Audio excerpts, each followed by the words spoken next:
Regresamos en Vía V con la intención de abordar uno de esos asuntos que muchas veces a la ciudadanía y seguro que a ustedes les provoca cierta perplejidad. Así que vamos a tratar de explicarlo. Seguro que recuerdan unas declaraciones pronunciadas hace un tiempo por el presidente del Supremo, por Carlos Lesmes. Apelaba entonces a la necesidad de que el ciudadano tenga la conciencia de que la justicia es igual para todos, independientemente de quién sea cada uno. Decía esto Carlos Lesmes.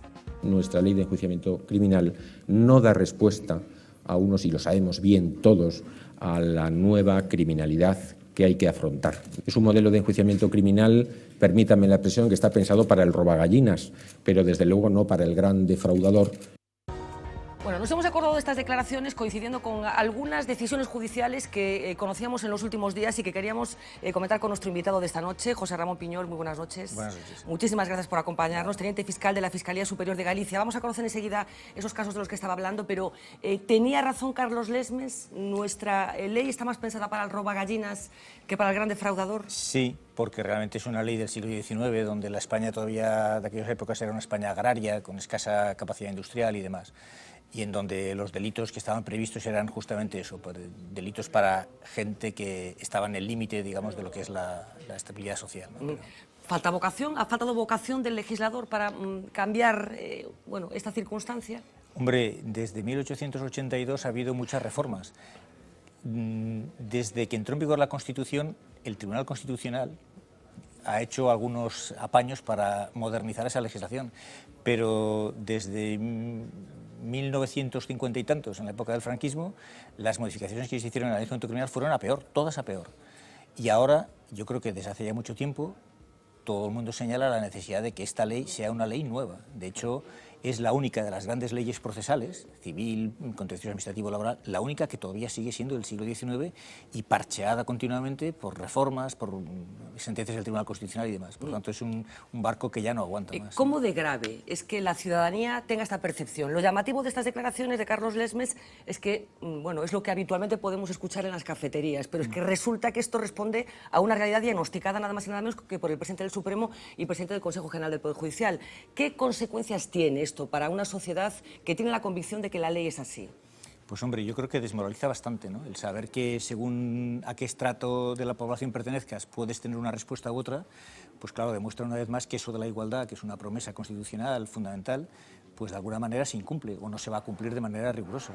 Y luego, por otra parte, tiene la consecuencia de poner de relieve que incluso algo como el Código Penal, que sería un conjunto de valores fundamentales respecto de los modos de convivencia, no es algo neutro, es algo de alguna forma tendencioso, ¿no? Que tiene una serie de criterios destinados a premiar o a, de alguna forma, no observar o no acotar determinadas actuaciones y en cambio otras sí, ¿no?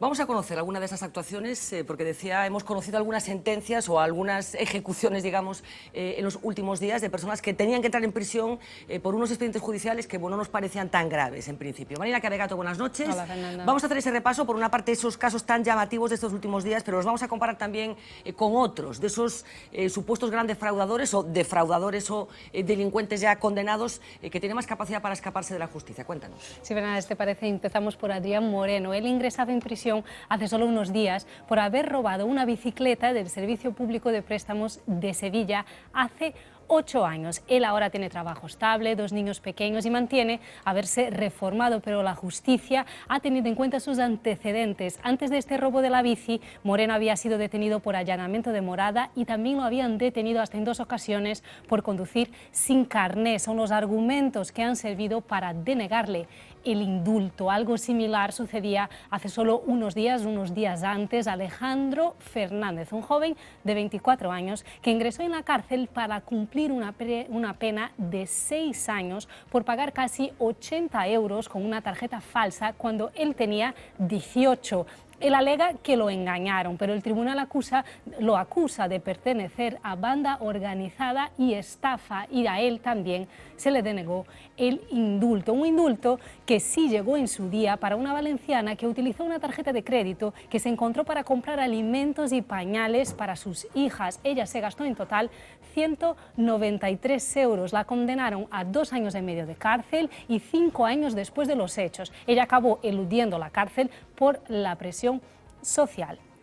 Tampoco llegó a prisión. Después de reducir su pena de 3 años a 1 año, un nucense condenado por robar parte de un jamón y también un cartón de vino en una casa de Barreiros años antes. Él forzó una ventana para llevarse un lote que el propietario cifró en, ojo, 30 euros. Pero además, a 1 año de cárcel condenaron a un joven de Las Rozas por haber intentado robar una gallina valorada en 5 euros, que por cierto la policía recuperó de inmediato. Él alegó que lo había hecho para comer, y a 1 año de prisión condenó también el juzgado de Barcelona a un mendigo que robó media barra de pan. El juez tuvo en cuenta que el acusado agarró a la dependienta por la bata y entonces lo consideró un delito de robo con violencia e intimidación. Terminamos con 2 jóvenes que ingresaron en prisión después que en un día de los inocentes robasen una pizza y a un repartidor al que lo empujaron para hacerse con un botín de 25 euros. Lo que podía ser una gamberrada acabó siendo entendido por el magistrado como un robo con violencia, y por eso, y pese a no tener antecedentes, los 2 jóvenes acabaron ingresando en prisión. Enseguida, como decía, vamos a ver la otra cara de la moneda, pero señor Piñol, ¿qué me dice de estos casos? ¿Entiende que causen perplejidad en la gente? Claro, lógicamente, porque son bastante llamativos. También hay que señalar que dentro de los cientos o miles de casos que se resuelven semanalmente en los tribunales, estos son 4, exactamente, ¿no? Entonces habría que colocarlos dentro de esa excepción que puede ocurrir. También es verdad que dentro de esos supuestos, algunos de los que se han citado se podrían haber resuelto si se hubiese aplicado el indulto de una manera un poco más generosa, en la medida en la que el indulto no es una gracia que se conceda al primero que lo pida, sino valorando las circunstancias. Pues eso, tiene trabajo, han pasado muchos años desde que se ha producido la infracción, es alguien que tiene un estatus de vida ahora más o menos determinado y demás. Entonces, todo eso llama mucho la atención, efectivamente, y sobre todo porque, como ya se ha dicho en alguna ocasión, hay personas con otro estatus, con otro tipo de delitos que no tienen ese tipo de tratamiento, ¿no? Vamos a conocer esos otros delitos, porque estábamos hablando, decía efectivamente, son las excepciones, las anécdotas, bueno, que sirven para ventilar un poco los defectos del sistema, pero estábamos hablando de gallinas, de barras de pan, de cosas de este valor y de esta dimensión. Por contraste, vamos a ver qué pasa con gente que hace cosas un poquito más feas. Marina. Sí, nada, para empezar, queríamos empezar con una cifra, que es la de 64.000. 64.000 son los actuales reclusos que existen ahora mismo en España. De esos, son 615 solo los que están en las cárceles españolas por delitos económicos. ¿Y por qué? Esa es nuestra pregunta. Pues para contestar, os vamos a enseñar algo que seguro que aclarará a muchos. La respuesta está, por ejemplo, aquí, en los 11 directivos de las cajas de ahorro que han sido condenados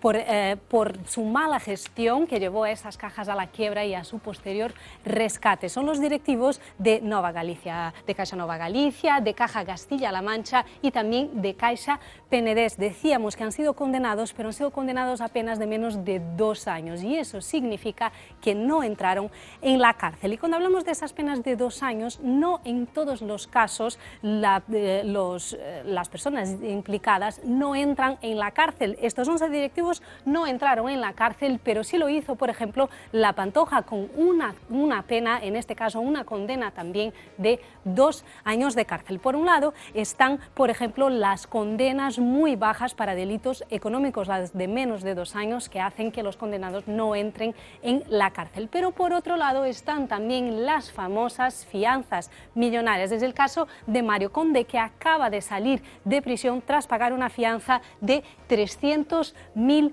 euros para poder así defenderse en libertad. Lo hizo Mario Conde, pero lo hizo también en su momento Luis Bárcenas. Estuvo 19 meses en la cárcel y tras pagar 200.000 euros salió y en libertad está preparando su defensa. Lo hizo Luis Bárcenas, Mario Conde, pero también, por ejemplo, Francisco Correa o Pablo Crespo. Caso diferente es el siguiente caso, el de Rodrigo Rato.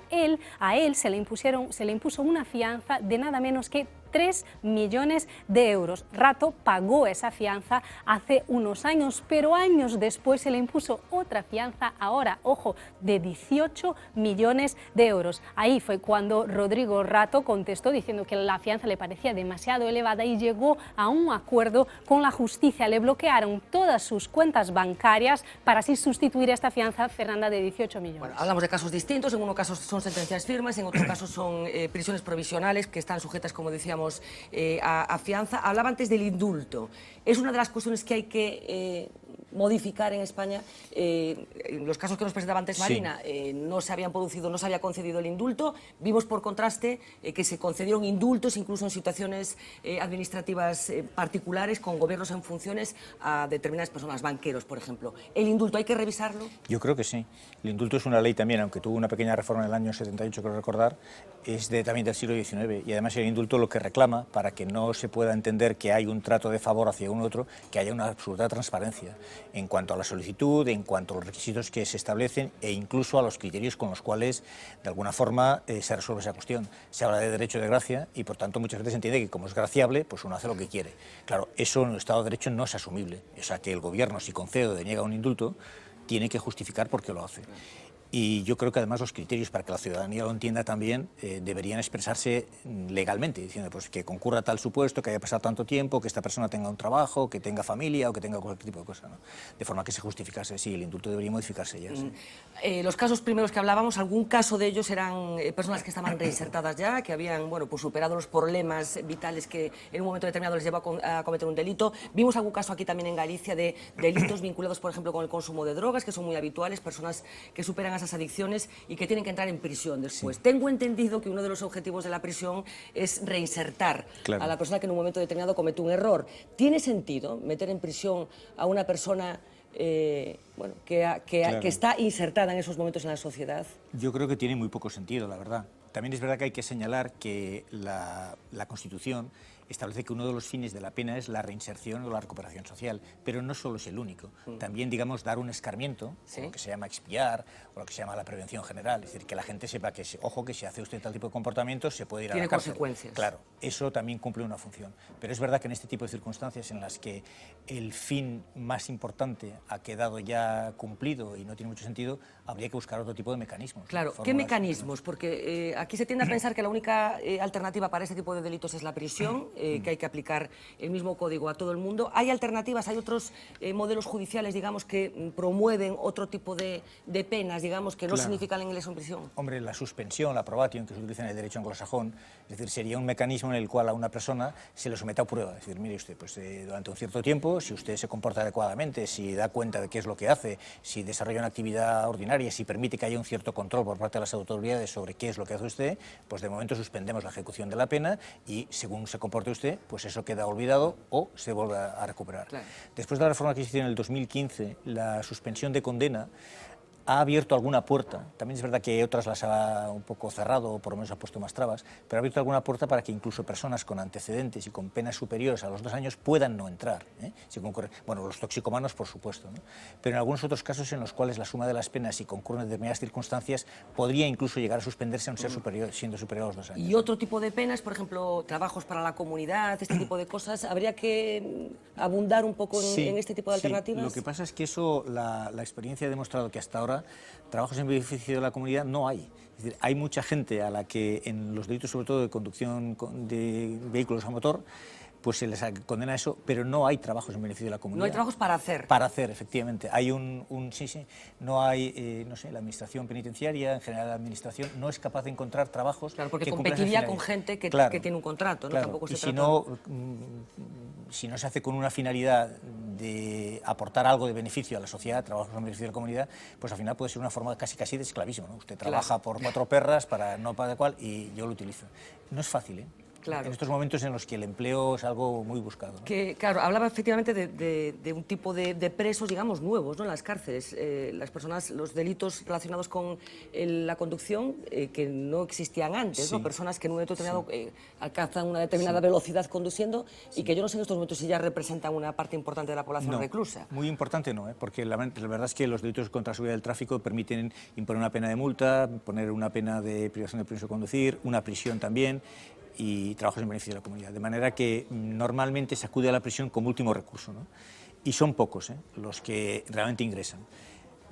Hay también fórmulas de suspensión con programas para que esta persona asuma o se conciencie de cuál es el daño que puede causar y de los riesgos que asume y demás, ¿no? Pero hay pocos.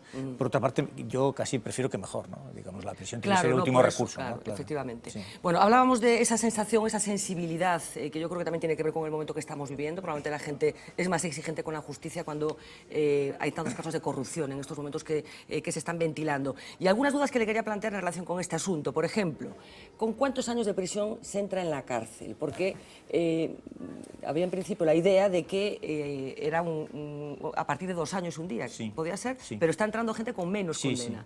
Y que a partir de una edad tampoco se entraba, Sí. pero está entrando en prisión gente También. con muchos años. Efectivamente. ¿Ha cambiado un poco como No. consecuencia de la presión social o qué ha sucedido? No, yo creo que eso ha sido siempre así. Lo que ocurre es que antes, casi como quien dice automáticamente, se tenía, lo que a veces la doctrina penal ha dicho, un derecho a delinquir por primera vez, ¿no? Eso se rompió. No, mire, no hay derecho a delinquir ni una ni ninguna. De manera que si usted delinque, corre el riesgo de ir a prisión. ¿Qué ocurre? Pues que por debajo de 2 años de prisión se entiende que los inconvenientes que genera la prisión se pueden corregir de otra manera. Normalmente se dice que cuando uno entra en prisión empieza una carrera criminal, se desocializa, pierde el trabajo, a veces la familia, etc. Entonces las consecuencias que al final se podrían conseguir son peores. Entonces se intenta evitar. Pero puede haber casos en los que, por razones eso de un poco de prevención general, se diga, no, este señor tiene que entrar en prisión. Lo que decíamos, pues a lo mejor lo que ha salido en el vídeo, estos directivos que lo único que les da miedo es la prisión, pues a lo mejor, mire, tiene usted una pena de 2 años, pero los 2 años usted los cumplirá, ¿no? Y luego la edad, recuerdo Núñez, la edad, que entró también con más de 80 años, que era un principio... Sí, sí, sí. En algo la que edad no sucedía,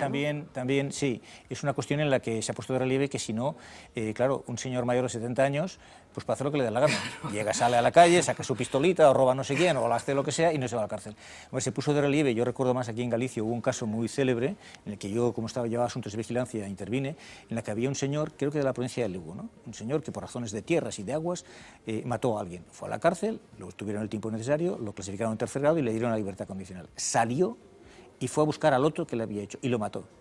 Lo volvieron a meter en la cárcel y le iban a dar una tercera hasta que al final dijo, no, mire, que este señor si vuelve a salir, vuelve a cargar. Claro, ese señor, yo recuerdo cuando lo vi en prisión, tenía 80 y tantos años, pero dices, hombre, era un poco penoso ver a una persona tan mayor, un poco por un patio de una prisión y demás. Pero dices, claro, es que este hombre es un peligro, es como una bomba, ¿no? Entonces, en esos casos no se concede sin más la libertad condicional. Sí. Bueno, decía que estamos en un momento en el que la corrupción parece que se ha convertido en una moneda de cambio habitual. ¿Están preparados ustedes, en concreto la Fiscalía, está preparada para abordar la complejidad que normalmente conllevan los delitos económicos? Hombre, los delitos económicos, como dices, son muy complejos e incluso están hechos por personas muy capacitadas en el mundo jurídico y económico, de manera que cuando descubres una de las trampas que pueden hacer, ya rápidamente han creado una nueva, claro. Con lo cual nunca estaríamos absolutamente preparados. Pero es verdad, y yo creo que además es justo reconocerlo, la Fiscalía Anticorrupción está haciendo un trabajo buenísimo. Es verdad que son pocos y es verdad que no existen en todos lados. De hecho, en Galicia, por ejemplo, no hay una delegación de la Fiscalía Anticorrupción. Pero creo que desde que se crearon ese tipo de instituciones, además la Fiscalía Anticorrupción trabaja con inspectores de Hacienda, con inspectores del Banco de España, con contables, con un grupo de personas que están capacitadas para poder dar respuestas a ese fenómeno. Y a raíz de eso van saliendo todavía bastantes casos de corrupción que se están llevando. Bueno, y luego la UDEF y las demás organizaciones de la policiales también están colaborando. Creo que en ese punto de vista también ha cambiado lo que es la mirada, lo que decían del robaperas antes o del robagallinas. Antes mirábamos solamente al robagallinas, lo que alteraba la paz, digamos, ciudadana, y ahora se dice, no, mire, es que la paz ciudadana, aunque no de manera directa, pero indirectamente se lesiona mucho más cuando no se pagan los impuestos, cuando se sustraen cantidades, etc. ¿no? Entonces yo creo que ahí también todos hemos cambiado un poco el punto de vista. ¿Sí? ¿Cree que está funcionando bien la justicia en este momento tan particular en relación con este asunto? Con la Porque corrupción. lo decía Lesmes, aquí el problema es que la gente tenga corrupción. la percepción de que somos muy eficaces con el robagallinas, pero se nos escapa lo otro. ¿Tiene la sensación de que la justicia está jugando el papel que corresponde en un momento tan grave como este? Yeah. Hombre, yo creo que sí sería injusto con los que están haciendo y trabajando muy seriamente con estos temas decir que funciona muy mal la justicia. Es verdad que no funciona a plena satisfacción, hay muchas lagunas, hay muchas cosas que corregir, pero creo que hay grupos de personas, de instituciones que están trabajando con mucha intensidad. Es verdad que todavía queda mucho y que dentro de la justicia habría que variar muchas cosas para que esto fuese una respuesta de carácter general, ¿no? Antes mencionábamos la ley de enjuiciamiento criminal. Claro, con una ley del siglo XIX donde los ciudadanos y los criminales tenían un perfil determinado, al siglo XXI, donde las comunicaciones internacionales, Internet y las relaciones también económicas están globalizadas, pues es verdad que muchas de las cosas no se pueden afrontar con ese tipo de instrumentos. O sea, que está funcionando a pesar del marco legal, digamos. Yo creo que sí. Podríamos decirlo de esta manera, ¿no? Sí, sí. Las fianzas, otra cosa que le quería preguntar, que también se lo plantea la gente, esa capacidad que tienen personas que son ingresadas en prisión preventiva de sortearla pagando un dinero. La gente puede decir, bueno, pues si yo tengo dinero puedo sortear la prisión, si no tengo dinero estoy en la cárcel como una rata. ¿Esto es así? ¿Es justa la fianza? No, dicho así, se puede entender que no. Lo que ocurre es que la fianza también, y el Tribunal Constitucional lo ha dicho en muchas ocasiones, tiene que ser proporcionada a la importancia del riesgo o del delito cometido y de los caudales o la posición económica de la persona. Que se le imponga, por ejemplo, a Mario Conde, como ha salido, una fianza de 300.000 euros, a mí no me parece excesiva. Creo que incluso es necesario para evitar determinados peligros en el procedimiento.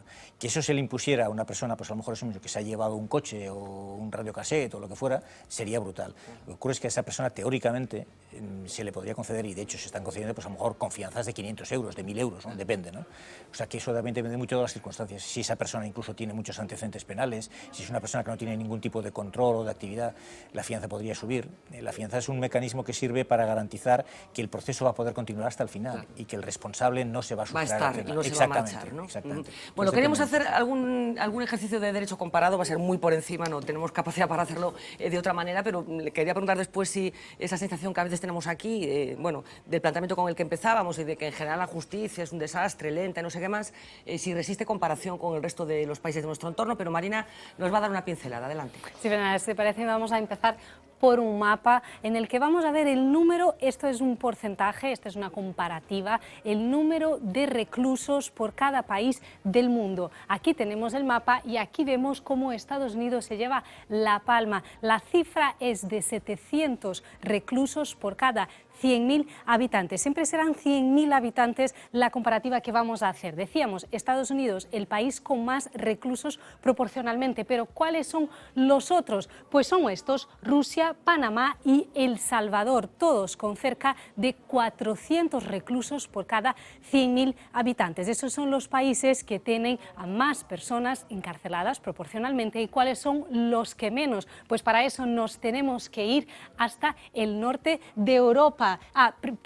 Primero vamos a los que más en Europa, que son Lituania y Letonia, cerca de 300 reclusos por cada 100.000 habitantes. Los países de Europa que tienen más reclusos, pero los que menos, como decía, son los países del norte de Europa, Suecia y Finlandia. Finlandia tiene solo 60 reclusos por cada 100.000 habitantes. Hablábamos de estos 400 y hablamos de esos 60 reclusos, pero ¿dónde está España? Pues la cifra de España es esta, 133 reclusos por cada 100.000 habitantes, pero hay más cifras interesantes y de comparativas, por ejemplo, con la media europea. La media de condena en Europa es de 7 meses por cada persona, pero la de España es de 18 meses. ¿Y qué es lo que lleva a los ciudadanos que viven en España a la cárcel? Pues en el 76% de los casos son delitos contra el patrimonio y también robo. Antes hablábamos del norte de Europa, de los países con menos reclusos, y ahí vamos a volver porque últimamente hemos leído noticias como estas. Suecia tuvo que cerrar 4 de sus principales cárceles por falta de reclusos. Dicen que había más funcionarios que reclusos. Decimos que Suecia cerró sus cárceles, pero no lo hizo Holanda, buscó una situación alternativa. Lo que decidió hacer fue alquilar su cárcel, alquila el espacio y el servicio a otros países vecinos que necesitaban más. Cerró acuerdos tanto con Bélgica como con Noruega, pero ojo que Holanda ya ha avisado a Noruega que sus cárceles no son como las noruegas, porque esta foto es un ejemplo real de una celda en Noruega. Son así. ¿Qué tienen las celdas y las cárceles en Noruega? Pues, por ejemplo, cosas como estas. Todas las celdas tienen baño privado, nevera y televisión, pero además en estas cárceles no existen celdas de aislamiento. De hecho, los holandeses han tenido que poner también esta característica en las cárceles holandesas. Tampoco existen visitas públicas, es decir, cuando se va a visitar un preso nunca se hace en la sala con los demás reclusos, sino que son siempre visitas en privado. Tienen huerto y también animales para criar, y en las llamadas telefónicas pueden llamar, pero también lo pueden hacer a través de Skype para así poder ver a sus familiares o a sus amigos en vídeo. Vamos a terminar con un último dato y que tiene que ver con la siguiente pregunta: ¿cuánto cuesta un recluso al Estado? Pues en el caso, por ejemplo, de Suecia, cuesta 630 euros por persona y día, muy diferente de la cifra de Ucrania, que son 3 euros, o de la cifra de España, que son 65 euros por día, más o menos 2.000 euros. Ojo, que los expertos avisan que esta cifra de Suecia de 630 euros tiene también mucho que ver con la cantidad de presos que existen en estos países. Bueno, modelos diferentes de prisiones. Yo no sé si una sociedad, señor Piñol, que aspire a ser sofisticada en el mejor sentido de la palabra, debe buscar la pretensión de tener una población reclusa lo más pequeña posible. ¿Es así? Sí, yo creo que sí. De hecho, se dice en muchas ocasiones que la prisión había incluso... Es un fracaso de la sociedad, ¿no? Había un criminólogo vasco muy radical, pero que decía que la prisión es la forma de tortura que se permite una sociedad que dice repudiar la tortura. Eso es muy bruto, pero es verdad que la prisión es un mal muy importante para la persona que lo sufre. Digamos, está limitada no solamente en sus movimientos, sino en sus relaciones con los demás, en su actividad de educación o de lo que sea. Entonces, claro, cuantas menos personas haya en prisión, mucho más fácilmente se puede producir una reinserción de las personas, sí.